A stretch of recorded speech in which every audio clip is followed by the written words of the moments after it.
很多家庭冰箱打开以后，里边就像超市一样，什么东西都往里边塞。特别是家里边有老人的，感觉食物放进冰箱里边它就不会坏。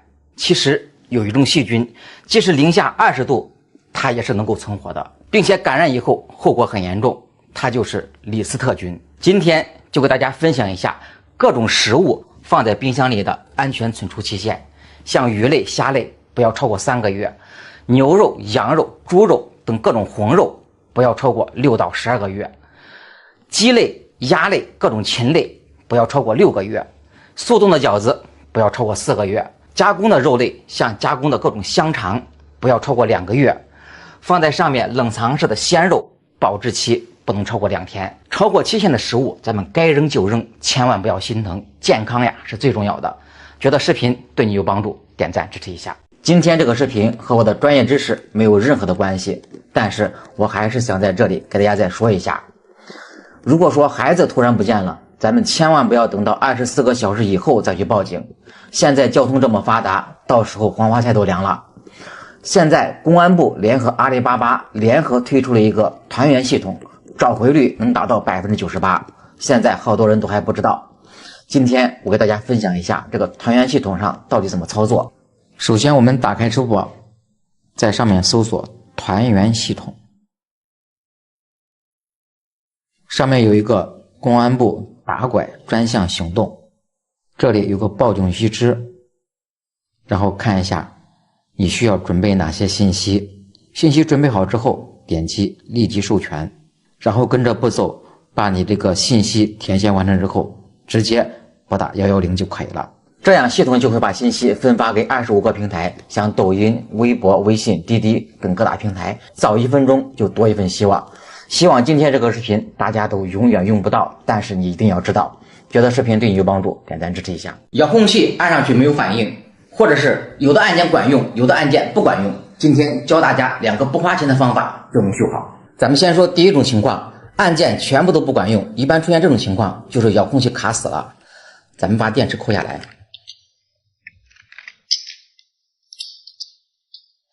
在不装电池的情况下，按中间这个确认键10秒钟，把遥控器复位一下就可以了。第二种情况就是有的按键管用，有的按键不管用，咱们需要把这个外壳抠开。这个外壳上面它是没有螺丝的，咱们找个刀片敲在后边，把这个敲开。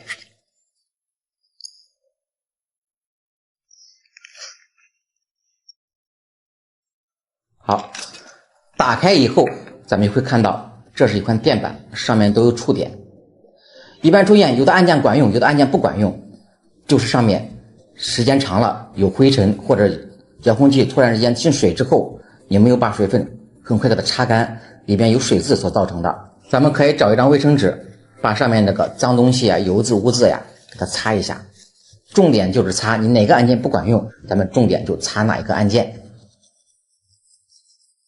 第二种情况就是这个按键后边它会有一个导电层，用久了导电层磨损的没有了，就会出现按键失灵的情况。这个时候咱们找个烟盒，里边这个速薄纸给它稍微撕下来一块，因为这个速薄纸的话它是带有导电功能的，咱们用剪刀给它剪出来一个像按键大小这个形状，然后咱们就把细薄纸放在不管用的按键上面，用手按一下，看现在就管用了。把这个按键按原路装回，最后把这个盖板给它盖上去。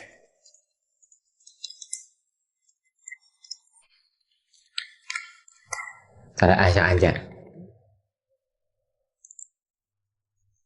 看全部就管用了。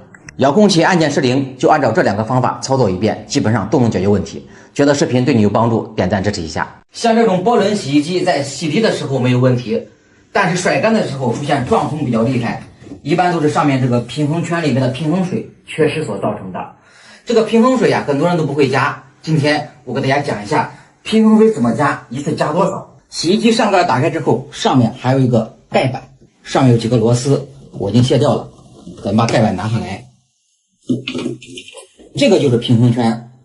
咱们在甩衣服的时候，衣服在桶体下方放着，如果说平衡水缺失，就会出现脚重头轻，所以说你甩干的时候就会出现撞击比较厉害。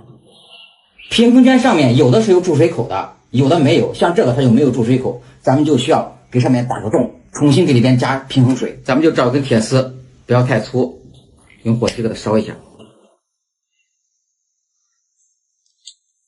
然后就在这个位置，铁丝穿进去，给它烫个洞。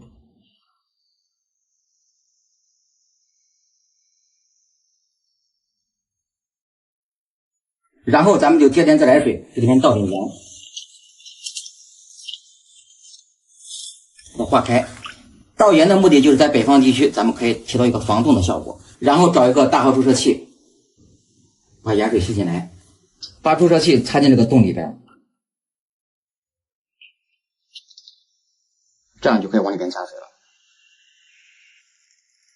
加过之后，咱们可以晃一下，水不能加的太满，3/4就差不多了，要里边留有一定的空间，让水可以在里边能够流动。水加完之后，咱们找一个棉棒，把上面的棉花撕下来一点，然后塞到这个洞里边，还用刚才的铁丝往里边塞一点，最后用502胶水滴在这个封口上面，然后等它干透就可以了。洗衣机在甩干的时候撞筒比较厉害，都是平衡水缺失所造成的，就按照这个方法加入平衡水就可以了。觉得视频对你有帮助，点赞支持一下。开关上面这个0和1代表什么意思？很多人不知道哪个是开，哪个是关。今天一条视频给大家讲清楚。这个0代表什么就没有，咱们就给它按下去，这样它就是关闭的。这个横线就像导线一样，它是开，把它按下来，这样就是打开。还有就是家里边如果说突然停电了，这个开关你不知道是开着还是关闭，看这里有条横线，按下来是打开，这边按过去就是关闭。这个方法大家一定要记牢，家里边突然停电了，都可以按照这个方法把家里所有的开关都给它关闭了，防止突然来电了，你的电器还通着电，给咱们造成财产损失。觉得视频对你有帮助，点赞支持一下。剩菜剩饭要放凉之后再放进冰箱，趁热放呢，第一费电，第二冰箱容易用坏。从小父母就这样告诉我们，而且现在很多人还在这样做。今天我告诉你，这个做法是错误的。这些饭菜在室温的环境下，它在冷却的过程中就开始滋生细菌了。特别是夏天温度比较高，细菌会大量的滋生。等这个食物冷却以后，你把它放进冰箱，当咱们再拿出来去吃的时候，会对咱们的身体造成一定的伤害。特别是老人和小孩身子比较弱，尽量不要吃剩菜和剩饭。如果家里饭做多了，倒掉呢又可惜，需要放进冰箱。今天我告诉大家正确的方法。首先需要放冰箱的饭菜，咱们用保鲜膜给它密封好，放入冷藏室保存。饭菜趁热放进冰箱以后，冰箱会快速的给这个食物降温。冰箱冷藏的温度一般设置在4度，4度的话是一个细菌生长的一个分界线，4度以下能够有效的抑制细菌的生长。如果说是4度以上，细菌就会慢慢的生长。有人说热菜放进冰箱会费电，会降低冰箱的使用寿命，那么真的是太小瞧冰箱现在的制冷技术了。饭菜趁热放进去，会在短时间内稍微的提高冰箱的一个温度，给冰箱增加那么一点点的负担，都在冰箱的能力范围之内，1个小时之内就能够恢复正常，也就是相当于多开了2次门而已，不会很费电。再一个，冰箱它不是保险箱，不要什么东西往里面一放就觉得是非常安全了。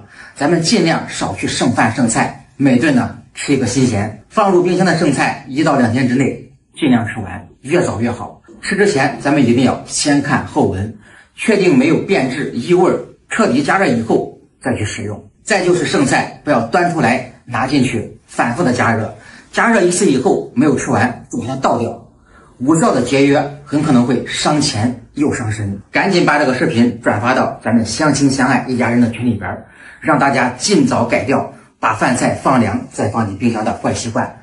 觉得这个视频对你有帮助，点赞支持一下。